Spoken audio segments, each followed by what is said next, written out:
This station is now the ultimate power in the universe. This table is really tilted. Excuse me? Am I gonna get a chance to speak? Maybe I should take that back. Denied. Damn, son, where'd you find this? Take a giant step for mankind.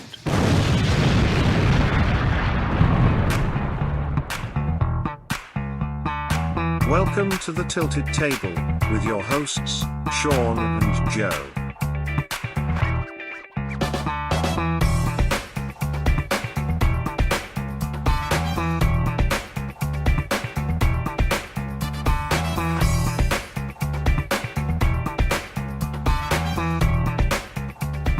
Folks, welcome back to the Tilted Table, the internet's answer to a question that no one asked. I am Sean Landon Clark. And I am Joey Joe, the Fracky Mac, fellow fountain of disinformation. Yes, on this joyride of nothing but a bunch of nonsense And thoughts randomness. And randomness. That's what we do here. Yes. Some dude, he was basically pranking people by driving around listening to 50 Shades of Grey with his windows down. Nice. But then like pulling up into a gas station and just like, you know, filling up the gas tank as the sound is booming out of the car, and he's filming all of the people at the pumps. Oh my God. Oh my God. I've never read 50 Shades. Is it really that graphic? I haven't read it either. I mean, I watched the movies. I understand the concept. So when the guy was in his car and he was doing that, do you remember what it was? It was depicting a bondage scene. Oh, okay. And did it sound particularly graphic to you? I mean, if in the terms of the movie, no. But all on its own, if I'm just standing at a gas station and somebody pulls up and that's what's coming out of their stereo system, yes, it was very graphic. Okay. Okay. Yeah, I've never read it. I mean, I read a lot of books that have graphic depictions of all kinds of violence and sex and things like that. I've never read that book. I would never read that book. I have zero interest in those types of books. Not even the first edition? I guess I bet you that's worth money. I'm sure it is. I would buy any first edition book if I think it's worth, it could be worth money down the line. But it's erotica. I don't really read erotica. I don't really get that. I've never been into reading erotica or romance for that matter. So. I always thought it was kind of cheesy. Growing up, when I go with my grandparents to the bookstore, which is still one of my favorite things to do, is like get coffee in the morning and sit down at one end of the aisle and look upwards at the books and start, quote, making my pile of things that I want to take home, and then scooching myself all the way down to the end of the aisle, which is a great segue to, I think, our question of the day is collecting things or collecting over the years.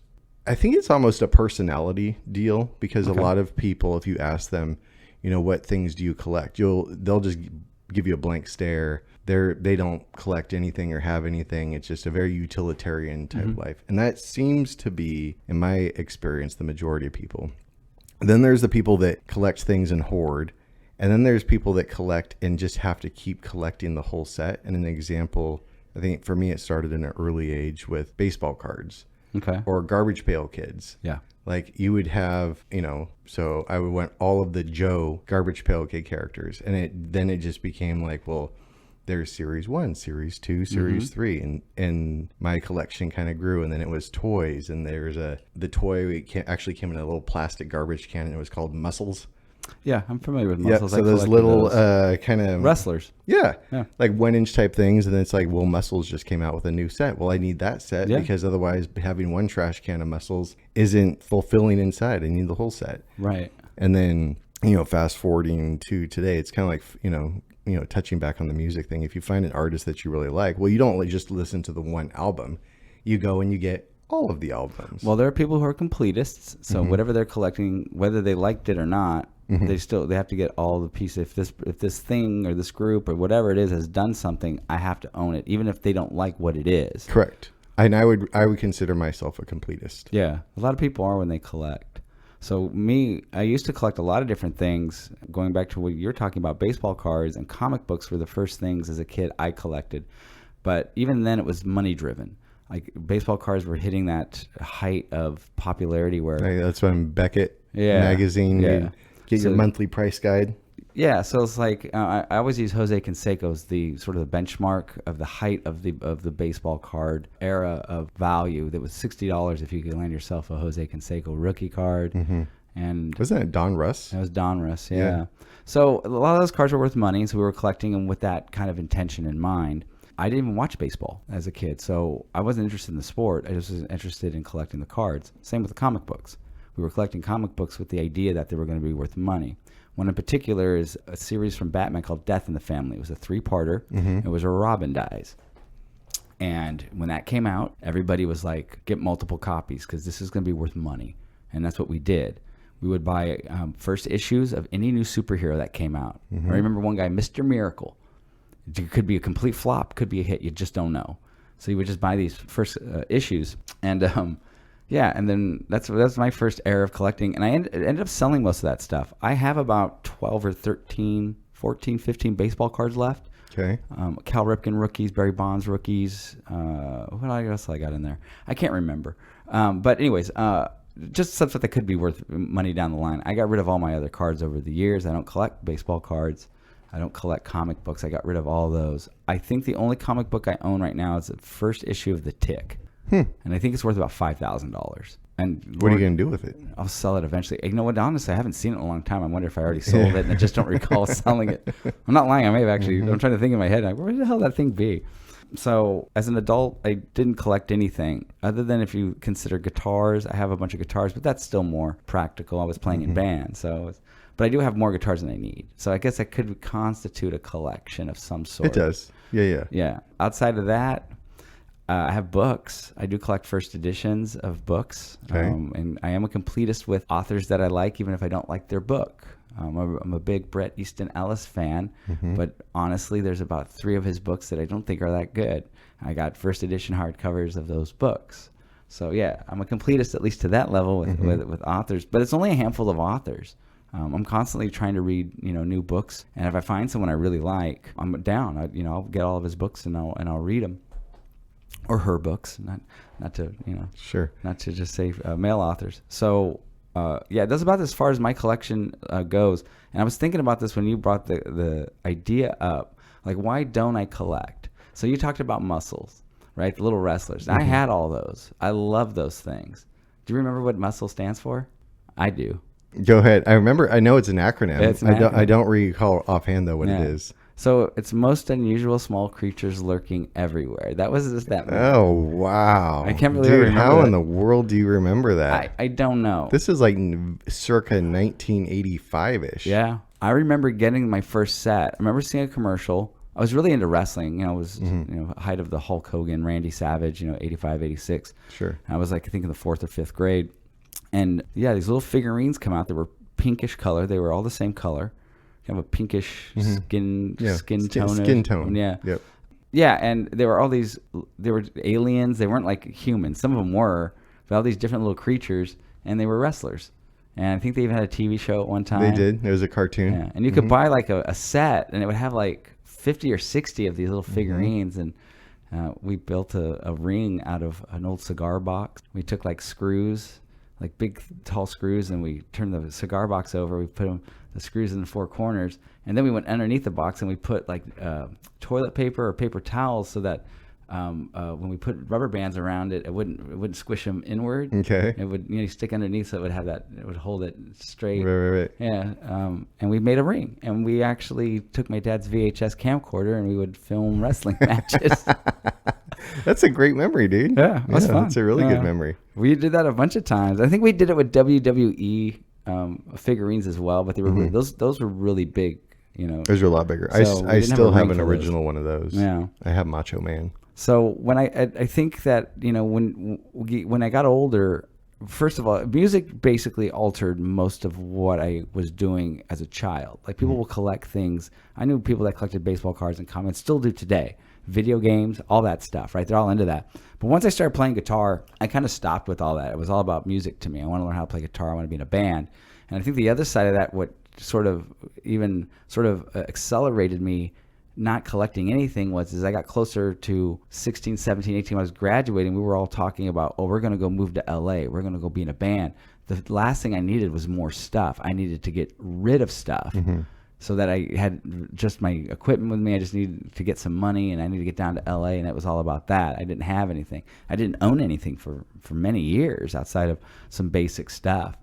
As an adult, I thought about, collecting things like, oh, that's fun. I should get, back into that. And there's things I'd like, like that'd be kind of cool to collect that. I get those little kicks every once in a while, especially when you see people on YouTube and they have these collections and, like video games. I watch a lot of retro video game stuff, and I was like, oh, it'd be cool to, have all the old Nintendo games, and you could, right? But the reason I don't do it is, and I was thinking about this when you were talking about, like, why don't I have collections of stuff? I have the money, I have the space, I definitely have the time to play around with that stuff. I think the thing is that for some reason collecting makes me anxious, and I think it makes me anxious because I would be a completist. So I would constantly be thinking about, like, where can I get this thing, or where can I find it? Constantly looking for it. 100%. And the other part of the anxiety that would bother me is I do have a thing with stuff. Like, it's something else I got to store. I'm going to have it somewhere. I have to clean it and take care of it. And then I start to think, in more in totality, is like, what's the point of having a shelf with 500 video games or something like that, right? So I think for me, that was where that anxiety would come in. It's just I would start to trip out on, a wall of comic books, or, binders and binders of baseball cards. And that would drive me nuts. I think, like, why do I have all this shit? Like, how many times can you look at it? How many times can you play the video game? And I think I'm thinking about it incorrectly. I understand there's a little enjoyment to collecting. I just don't know if I'm built for it. Well, there's like an inside satisfaction when you actually do complete the whole set. Sure. When I find a new hobby or something that I want to start collecting, Cookie's like, oh no, here we go. Because, now that we're older and we have means to do certain things that we want to do, if I find something, I am all in.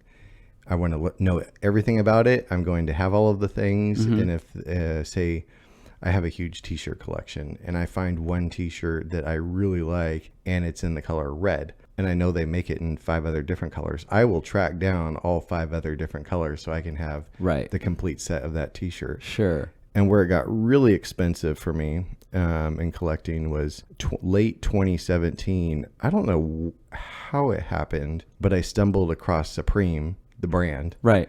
And then I was like, wow, this is, it's a great intersection between like art, pop culture, religion, street fashion. Like I thought it was absolutely fascinating. And then with the whole drop culture deal and the limited edition aspect of it, then it became a problem, because then I needed the nanosecond, Thursday mornings at 8 a.m. when the drop happens, to try and get whatever the thing is. And then if I got the thing, then it was like, again, and that's what when I'm referencing the t-shirt, that's specifically what I'm talking about, because I have a couple favorites that I literally have multiples of the same t-shirt. And it's a great hunt to always be on, but then to your point of your brain's always thinking, where can I find it? Then you end up on these StockX grailed rabbit trails trying to find the thing and negotiate a deal with the person, and then you get it, and then for me it will go on the shelf. And some of these things I never wear, but inside when I see these items in the morning as I'm stretching, I am satisfied. Yeah. I did do the thing. Yeah. The other one that we collected for a number of years, and I've slowed down on this, but is wine. And not wine collecting for the sake of wine, but in our global adventures, we would find certain wineries or things that were really special to us. And then we just maintained a connection to that thing. So every year as new wine would come out, it was like, well, you can't pass it up. Right. And in certain bottles, like the artwork changes every year. And it's like, well, I want to have the whole. That's the problem with being a collector, is like it's not just a year on the bottle that's changing. It's the new art is being presented. So we'd want to do that. And at one point, our house is a little over 1,100 square feet. And we have this program called Cellar Tracker that we inventory all of our wine. And it was before COVID. In 1,100 square feet, there is, I remember specifically, 635 bottles in our house. It was everywhere. It was in the wine fridges. It was closets. It was under the bed. It was everywhere. And that was, I think, where my collecting had kind of gotten out of hand, because a lot of those things, if you want to buy one, you don't buy just one. It's you buy 3 or you buy 6. And then if you want free shipping, then you end up with the next one, right? Get suckered to the free shipping. Oh, yeah. But that's things like, what, even when it's like I have a huge Apple Music library, and to the thing of finding a new artist. Well, I'll go download all of the albums or buy all of the albums of the artists and have them. I think if I went back to music, I have, tons of music downloaded and I stream all the time.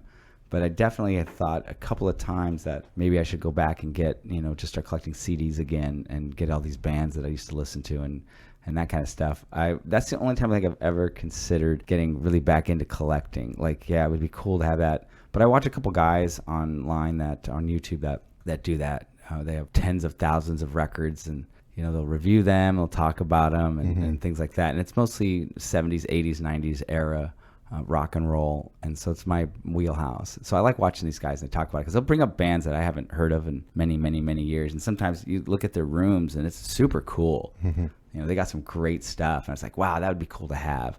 But then it goes back to the same thing where it's just like, wow, look, I don't want to have 15,000 CDs in my house or whatever, right? Sure. And like they always talk about whether they'll ask each other questions, because like a group of people and they'll get together on live streams, and one of the questions they constantly bring up is when people ask them, you listen to all this, you have like 20,000 records, you listen to all these? Like, yeah, we listen to all those. And I was like, first of all, you're full of shit. I know you didn't listen to all these records. Maybe you did. I doubt it though.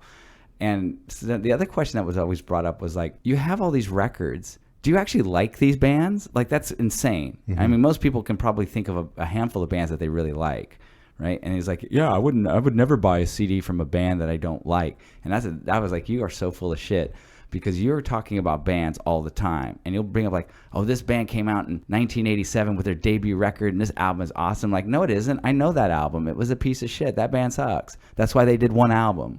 They suck. Right. And then put up another one, and I'm like, that band's even worse than the last band that you just brought up. They were terrible. So I'm not buying that you think all these bands are good. Maybe they do. Okay, look, people like their own taste. But I was into that kind of music, and I'm into that kind of music. And I'm telling you, it's not that good. So if you don't like, 70s, 80s hard rock, heavy metal, into the 90s grunge, if you don't like any of that style of music, I'm telling you, it's bad. It's bad, because I dig that shit. Yeah.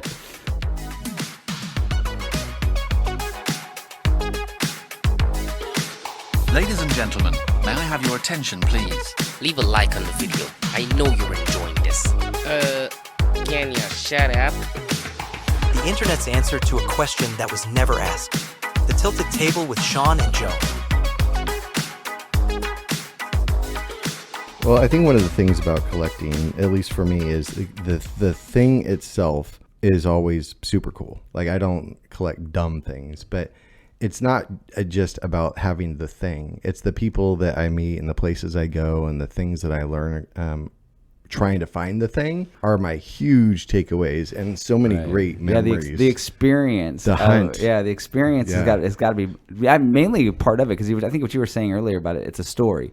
So it could be whatever you're collecting. Everything that you collect, every piece you find is a story. Oh, I got that. This is how I got it. I was here and I met. Yeah. That's probably really the value of it all, more than anything. Absolutely. And in our little house next door, it has a lot of my collection. And to your point, you can look at a certain shelf, and I could tell you that item right there, it was a little village in the south of France. It was underneath this like dusty deal. They only made 5 of them. I happen to have one of the 5, and I love those types of stories. So like, one of the things I started collecting them, and this happened for about 8 months or so, and I'm like, this is going to get way out of hand, is collecting champagne bags. So bags that you would put champagne, maybe you'd have a chamber for ice, but like things that were actually issued by the champagne house themselves, which they don't really even do anymore. And finding these in like antique stores, and there's certain dealers that will sell them. And like I say, this went about for 8 months, and it's not because I couldn't find it and I ran out of steam. It was, oh my goodness, I'm finding all this cool stuff. Cool stuff's to the point like I would never actually use it. And how many champagne bags can you possibly have? So I think I cut myself off at a certain number, and to this day I've not used a single one of them. They make for a cool display, but but yeah, those stories and the Visa points you collect on the way. Yeah, I think that there's certain things that you can collect that definitely going to lean heavily on the experience, and even if it's something that is, you don't need a million, champagne bags, right? But I think it's always going to be about the experience. I still think, though, a lot of people collect for money purposes. I have a friend that, as an adult in his 40s, out of nowhere, he became a Hot Wheels collector, which I thought was weird because That's kind of obscure. Well, I don't know if I would call it obscure. I just think it's odd because as a kid, it was always Matchbox were really the higher end. What do you call them? Small cars, toy cars, or whatever. Hot Wheels. Hot Wheels becomes the word for those things, right? So he's collecting Hot Wheels, and it was just out of nowhere. So I go to his house, and he's like, "Oh yeah, I want to show you something." Go to his room, and he has this like full display on his wall. He's like, "Oh, I've been collecting Hot Wheels." And I'm like, "Oh, cool." And then I even said to him, I said, "Aren't you? Well, you're not collecting Matchbox? Isn't that the better, higher end one?" He's like, "No. It's all about Hot Wheels." Okay, whatever. I don't know shit about that, that industry. So he's going through them, and then I found out, like, wow, this is kind of cool. He's at an age, he's making good money, kind of maybe reconnecting with his childhood. I don't remember. I didn't know him as a little kid. We became friends as teenagers. So maybe he played with a lot of Hot Wheels, and I know I did. I had a big old jug full of Hot Wheels.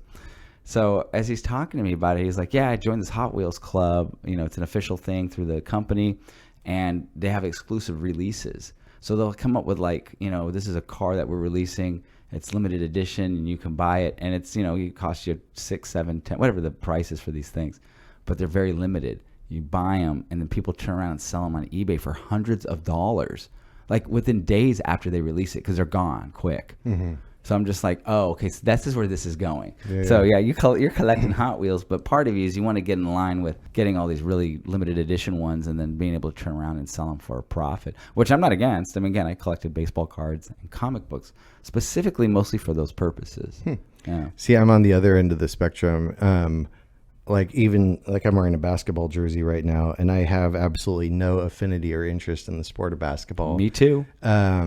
I just bought 2 more jerseys, so maybe I am starting a collection. But like I would say the 80s and the early 90s would best classify by era. And my favorite basketball player from that time was Dominique Wilkins. Yeah, Atlanta Hawks.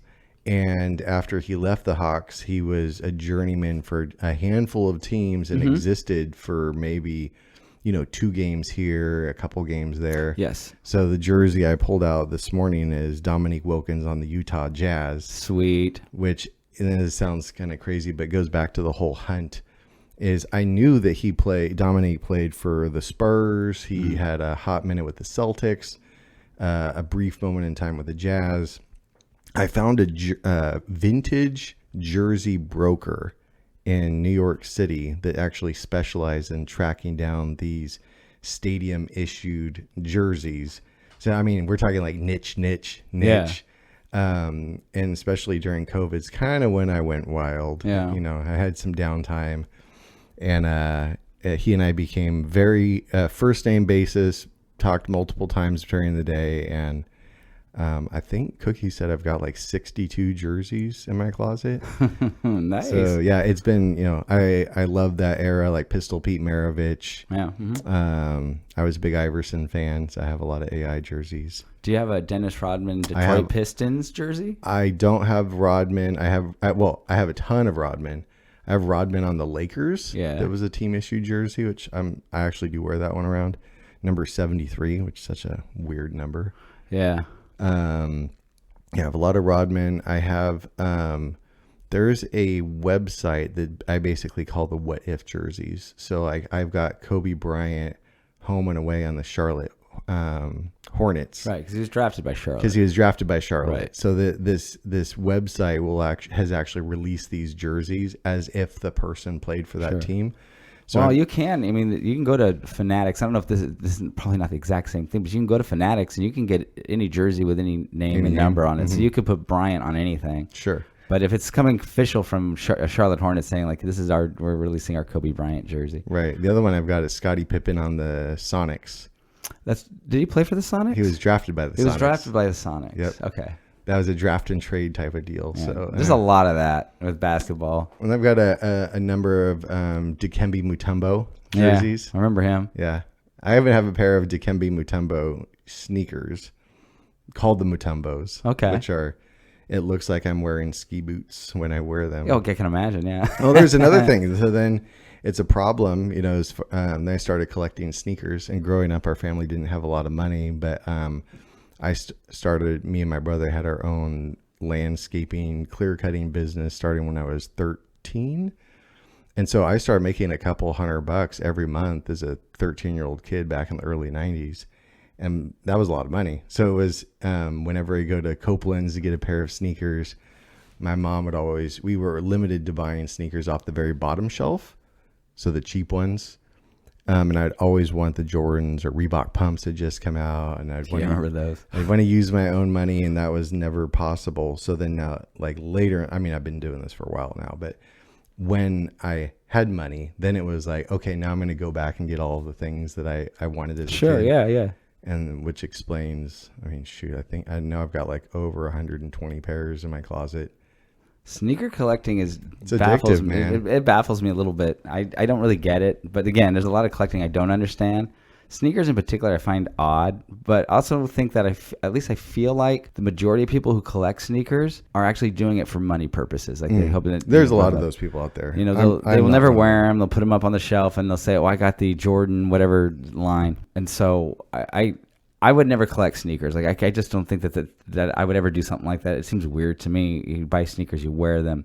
But again, I'm not a collecting kind of person, and I do feel like it's a little bit disingenuous because people are buying those things, I think, strictly so that they can make money off of them. Yeah, to resell them.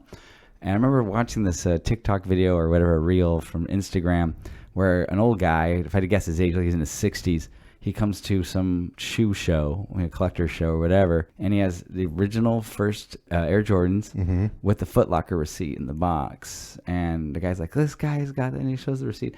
And I don't know what those are worth. I'm sure they're worth a lot of money. They never were worn. Like, it's still in the box. And I think when I saw that, I'm like, well, this is really what it's about. Like, you know, this guy's even got the original Foot Locker receipt from like 1986. I don't know when they first came out with the shoe. Maybe but it was after that, wasn't it? It was about that time. Okay. So, yeah, I never got sneaker collecting at all. So it's a little bit beyond me why people do that other than the money. And I think I had just a bent on it because I hear people talk about it and they're like, "Oh, dude, have you seen this shoe or that shoe?" And they're talking about the way the colors are, or the thing, and I'm just like, it's a fucking shoe. I don't really get it. And most of them I don't think are attractive. I think they're all ugly, but people are into it, man. Yeah, and I'm one of those people, and I think it's good that I'm out of space. Yeah, because otherwise, especially through COVID, you know, where I work from home, so I'd work all day, and then I'd be checking my sneakers app, or Goat is where I'd get a lot of my stuff, or StockX, and then you'd have like, oh, I wonder if someone's checked my bid, and you know, there were boxes and boxes, and I like it when Cookie and I have matching sneakers. So then there's a bunch of his and her pairs showing up, which is fun. That's clean. But yeah, collecting is I enjoy it, man. Yeah. You know, I was going to go back to what you were talking about, these jerseys, these sort of like, you know, Dominique Wilkins played for this team for a game or two, and you can get that game-worn jersey. I did at one time, I can't remember when this was. It was after I was an adult. I got into this weird kick where I wanted to start getting obscure like baseball cards, specifically people that had played for a team for a very brief time. And it was spun off of something that happened to me as a kid. So I collected, you know, these baseball cards. My favorite player was Reggie Jackson for no specific reason. So I just started buying every Reggie Jackson card I could find. And you go to these card shows. I mean, this is 1985, 86, 87. So there's no internet, you know. You have to go to card shops and shows. And every once in a while you'd run across something. And like, oh, that's kind of cool. So one of the things that I always noticed about Reggie Jackson was that when you look on his stats, he played for the Oakland A's. That's where he started. And then he played 30 games for the Baltimore Orioles, and then he went to the Yankees. And at that year, I think it was like 78 or 79 when he played these games for Baltimore. But every card you would find, whether it was Fleer, Donruss, or Topps, still had him in a Yankee uniform. They never made a Baltimore Oriole card. Really? Yeah, they just never did. That's a fun fact. As a matter of fact, if you look at the Topps from that year, it's Reggie's face, and he's wearing like the hard helmet. New York. If you look at that hard helmet, that's clearly airbrushed. So it must have been a Baltimore, and they just airbrushed it. Whenever they made the new set of cards or whatever the deal was, he was already with the Yankees, so they weren't going to put him with Baltimore. So as far as I understood, there weren't any Baltimore Oriole Reggie Jackson cards. I'm obviously, now that we have the internet, that's way wrong. There was a lot of cards that were made of him on the Orioles. So I was at a card show once, and there was this guy had a bunch of 8x10 glossies, like Ricky Henderson and Mark McGuire, and they had a Reggie Jackson. him in the classic orange Baltimore Orioles uniform, number 9. Okay. And I was like, holy shit. There's actual visual evidence that this dude played for the Orioles, right? Did you buy it? Fuck yeah, I did. I was just like, what is it? How much? And it wasn't even expensive. He sold it for like $10. And I really thought, like, this has got to be like rare as all sin, because I've never seen Reggie on the Orioles. And I framed that thing and I hung it in my room, and I had all my Reggie Jackson cards. I had a specific binder just for Reggie. And you could go through that binder and it was Oakland, New York, California Angels, like all the teams. Right. No Orioles. That on the wall is the only thing I had that showed that he played for the Orioles. So I got into this mode where I started thinking about, like, well, what about other kind of obscure, teams that, like, great players that played for? It'd be kind of cool to have a big, I don't know, like one single frame with a bunch of cards in it that's like Pete Rose played for the Expos for, I think, about a month, right? So I have Mike Piazza played for, I think, the Marlins or the Rangers for literally 2 days. Like he was like traded and then traded out, whatever the deal was supposed to be. And so you can get these things in the traded packs. So I don't know if you're familiar with it. I'm not. I've never even heard of that. Okay, so when at least they used to do this. I don't know if they still do. I don't even really know how baseball cards work anymore, how cards in general work. But they would come out with like a 1987, say, top set, right? And it would have, let's say, player X in it, right? And say he plays for the Dodgers. Well, if during the year he gets traded to another team, they would put out a supplemental set of like maybe 100 or 150 cards of all the players that were traded. So it's the same exact design card, same player on a different team. I never knew that. Now, I think that traded cards either came out before a set as well as I think after a set, but I'm not sure really how it worked, because a lot of people will get rookie cards. Like 1987 was Ken Griffey Jr.'s rookie year. I think it was 87, I think, or 88. That was 89. Okay, well, no, I think you're right. Let's say it's 89.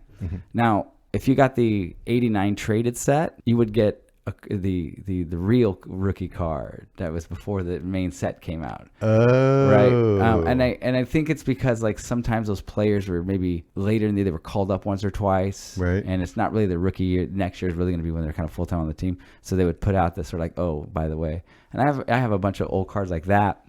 But you would see that's when you would see those player transitions. So if there was a Pete Rose who played for the Expos very briefly, you would likely get, you'd have to get it in a traded set. Gotcha. Sometimes. So I thought about like something like that would be cool. And I think I was based on the fact that I really thought that, this Reggie Jackson on the Orioles was obscure and it just didn't exist. And even over the years, I would go on eBay and look up Reggie Jackson Orioles, and there was a ton of cards. Some produced many years after, kind of reissues and things like that. And ultimately, I thought about, it'd be cool. I should get Reggie on the Orioles, get Pete Rose played for the Expos, and I started looking up athletes that only played for a team for a brief time, and seeing like maybe just get a collection of cards of all these odd teams that these superstars were on for a handful of days or weeks, maybe a few months. And lastly, the last one is the Billy Ripken card. Oh, infamous Fleer. 89. Is that 89? 87? 89 Fleer. 89 Fleer? Yeah, the infamous fuckface card. The bottom of the baseball bat. Yeah, and for people that don't know, this is a funny story about this card. This just shows you a lot about the value of these things. Again, I'm coming from more of a money side. So the card, you can look it up on the internet, but the card, and maybe I should put a link in the description, right? I'll do that. Link to the show notes. He's holding a bat across his shoulder, and you can see the very bottom of the bat. And somebody had written "fuckface" in Sharpie, and they made the card, and no one caught it. So it goes out into the world, and they eventually catch it, and they they fix the error by putting initially a white box on it, and then it became, I think, a black box. Okay, so everybody was told that this Billy Ripken fuckface card, first of all, it's a cuss word on a card. It's just so out to lunch. Right? Especially 1980, whatever. Yeah, 1989. So everybody wanted this error card. And I remember going to a show, and somebody was selling one for $5,000. And they swore up and down that they believed there was probably no more than 10,000 of these. Because Fleer came out and said, we caught it quick. But of course Fleer's going to say that because they just issued a card that had the word fuck on it, right? And 90% of the people buying these things are kids. So they made it seem like we caught it early. There's not a lot out of it. We fixed the problem. So I remember seeing that for $5,000, and I was like, man, I want that card. And I'm never going to be able to afford it, right? And again, there's no internet, so you would only see it every once in a great while, like right? So when the internet comes out, what you find is there's a shit ton of fuckface cards out there. They didn't catch it that early because it's everywhere, and you can buy one today. I think ungraded for about $30 or $40. Yeah, I've looked within the past 6 months for one. So they're out there, maybe a little bit more than that, maybe 50 or 60. But what's funny about it is, as much as people thought that was, this really rare air card, what we learned is because of the internet that fuckface card is not that rare.